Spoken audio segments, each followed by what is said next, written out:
ലാലേട്ടൻ follow ചെയ്യുന്നുള്ളത് എപ്പോഴാ അറിഞ്ഞേ? അത് Instagram എന്ന് പറയുന്ന ഒരു പേജ് അത് കൈകാര്യം ചെയ്യുന്ന എൻ്റെ മോള്. അപ്പൊ എൻ്റെ മകള് വന്ന് പറഞ്ഞ് വളരെ ത്രില്ലായിട്ട് വന്ന് പറയുന്നത് ഇൻസ്റ്റാഗ്രാം എന്ന് പറഞ്ഞ ഒരു പേജിൻ്റെ അകത്ത് അത്തി നയനെ വിളിക്കുന്നത്. അത്തി ഓരോ മലയാള സിനിമയിലെ ഒരു പ്രമുഖനായ ഒരാള് ഫോളോ ചെയ്യുന്നു. ഞാൻ എന്നിട്ട് എൻ്റെ മോള് വേറെ അല്ല പണിന്ന് നമ്മളെയൊക്കെ ആരും ഫോളോ ചെയ്യാൻ അല്ല, അങ്ങനല്ല. അന്ന് ഒരാളുണ്ട്, ഒരു രാജാവ് എന്ന് വേണേ പറയാം, മലയാള സിനിമയിലെ രാജാവ് എന്ന് വേണേ പറയാം. സാക്ഷാൽ ലാലേട്ടൻ, മോഹൻലാൽ സാറ്. മകള് വന്നിട്ടുണ്ടോ? ഉണ്ട്. മകളുണ്ട്.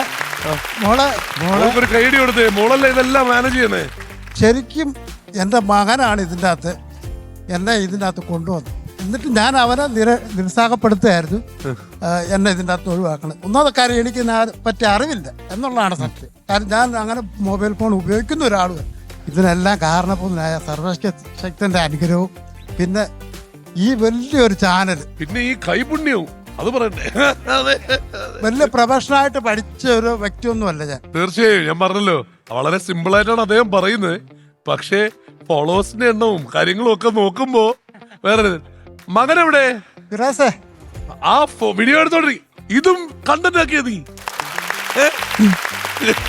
എന്റെ ഭാര്യ എന്ന് പറയുന്ന ഷംല എവിടെയാ? ഞാനും എന്റെ ഭാര്യയും കൂടെ ആണ്. ഓക്കെ, ആ മകനും മകൾക്കും വൈഫിനും ഒക്കെ ചേർന്നൊരു വലിയ കൈഡി കൊടുത്തേ. ഈ അവാർഡ് കൊടുത്ത എല്ലാവരും ഇപ്പൊ നിങ്ങളുടെ കാര്യം പറഞ്ഞു കേട്ടപ്പോ ആഗ്രഹിക്കുന്ന ഒരു കാര്യമുണ്ട്. ആ ലാലേട്ടൻ നമ്മളൊന്ന് ഫോളോ ചെയ്തൂടെ അല്ലേ? അത് എന്നോട് പലരും ചോദിച്ചു, ഞങ്ങളുടെ നാട്ടുകാരൊക്കെ ചോദിച്ചിട്ടുണ്ട്, ലാലേട്ടൻ ഫോളോ ചെയ്യുന്ന ഒരാള്. അപ്പോഴും എന്ത് കണ്ടിട്ടാണ് അദ്ദേഹം ഫോളോ ചെയ്തതെന്നൊക്കെ പലരും എന്നോട് ചോദിച്ചു. ഭക്ഷണം അത് ഏതാണ് ഞാൻ ചെയ്തത്? ഞാൻ കുറെ വീഡിയോ ഒക്കെ ചെയ്തിട്ടുണ്ട്. ഏതാണ് ചെയ്ത്? അത് അദ്ദേഹത്തിനോട് എന്തെങ്കിലും കാലത്ത് ചോദിക്കാണ്ടിരിക്കാൻ. ശ്വേതജി എപ്പോഴെങ്കിലും ലാലേട്ടനെ കാണുമ്പോ ഒന്ന് ചോദിച്ചേക്കോ, ഏതാണെന്നുള്ളതൊന്ന് ചോദിക്കണം കേട്ടാ. ഉറപ്പായി. എന്നെ പലരും കളിയാക്കി. ആരാ കളിയാക്കിയേ? പല ആൾക്കാരും കളിയാക്കി. ഇവിടല്ല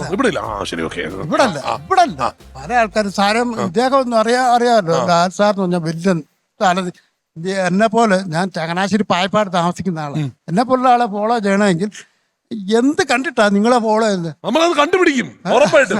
പക്ഷേ അങ്ങനെ ഫോളോ ചെയ്യുന്നത് കൊണ്ടും ഉണ്ടാക്കുന്ന ഭക്ഷണം അത്രയും ഗംഭീരമാണെന്നുള്ളത് കൊണ്ടുമാണ് ഈ ഒരു അവാർഡ്. അപ്പൊ കൺഗ്രാലേഷൻസ് ഏട്ടാ. എല്ലാവരുടെയും മുമ്പില് അവിടെ ചെന്ന് മക്കളൊന്ന് എഴുന്നേറ്റൊന്ന് കൈയടിച്ചോട്ടാ. നന്മയുടെ ദീപം തെളിയട്ടെ, മേന്മയുടെ പാതയിൽ ഉയരട്ടെ, ഹൃദയത്തിൻ പ്രതീക്ഷ പാറട്ടെ.